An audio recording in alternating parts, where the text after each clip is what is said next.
বায়না ধরে খোকন সোনা কুলফি মালাই নেবে, না দিলে সে আজকে আর কিছুই যে না খাবে। বাবা বলে ঠান্ডা খেলে করবে গলা ব্যথা, কান্না জুড়ে খোকা তখন শুনে বাবার কথা।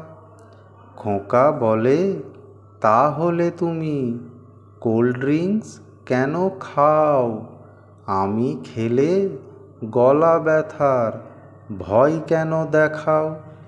ছোট্ট হলেও নইকো আমি এত বোকা হাবা, কুলফি মালাই নেবই আমি, শুনছো তুমি বাবা।